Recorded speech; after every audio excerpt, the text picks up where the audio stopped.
Eto, 10 payo sa mga gustong tumanda na malakas ang katawan. Okay, sa mga medyo nagkakaedad na dyan.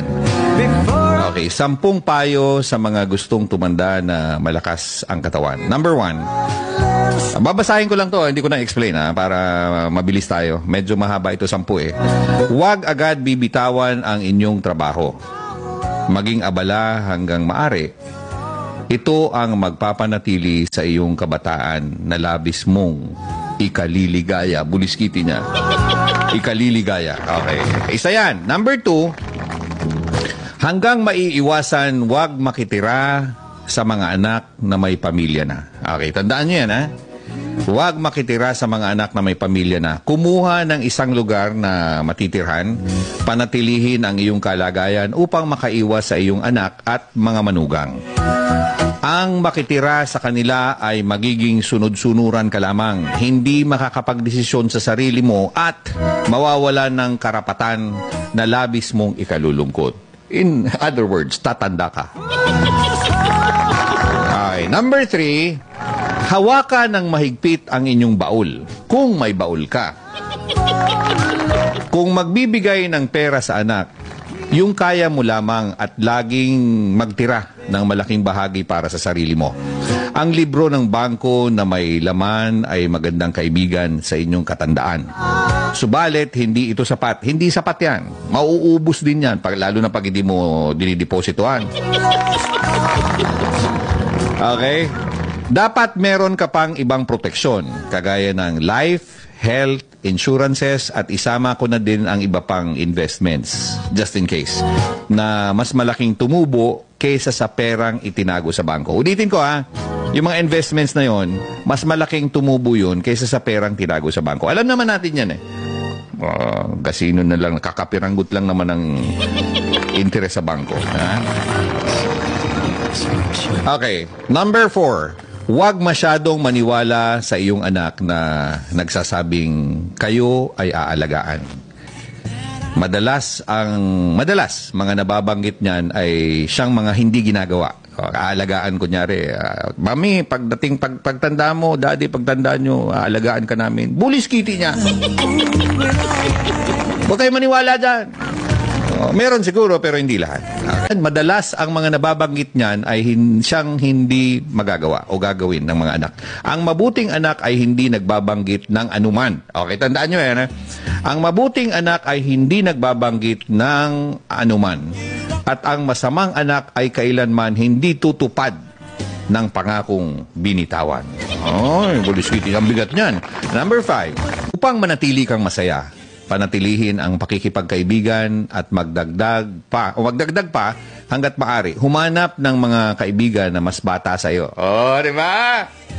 Matanda ka na, kinakaibigan mo pa matanda rin. Huwag na. Humanap ng mga kaibigan na mas bata sa iyo. Ang matatanda ay malapit ng mamahinga at ikalulungkot mo ng labis ang paghahanap ng kapalit. Kung ang kasama mo puro matanda, sooner or later may malalagas dyan. O pag nawala yung isa, malulungkot ka. Diba? Madidepress ka and so on and so forth. Tatanda ka.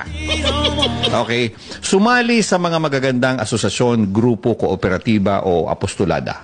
Number 6, maging maayos, laging maganda. Ito maging maayos, laging maganda, malinis at mabango. Ang katandaan ay hindi dahilan upang ikaw ay maging madungis at nanlilimahid. Sila ay di dapat mandiri sa'yo, kaya pangalagaan mo ang iyong sarili. Di ba? Pansin nyo yan? Pag matanda na, amoy lupa na. Minsan nga amoy suka pa. Wag naman, wag ganun.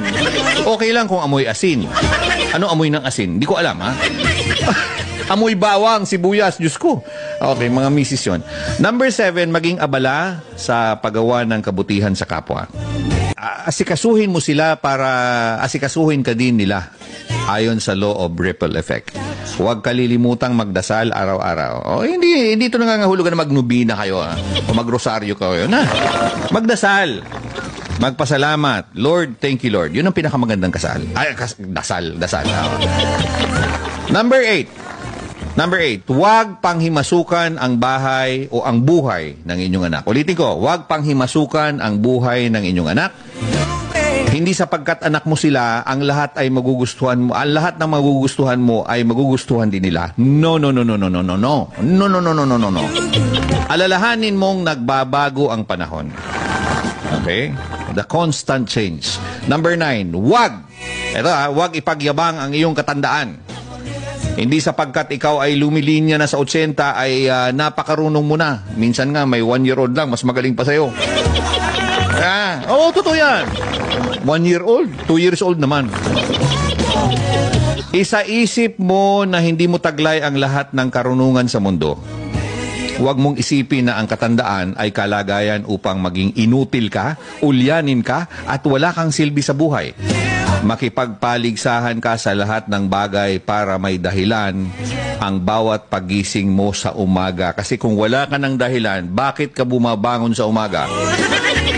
Wala ka na, be. Okay? At sa wakas, huwag maging makulit. Ito talaga. 10-10, makulit ka.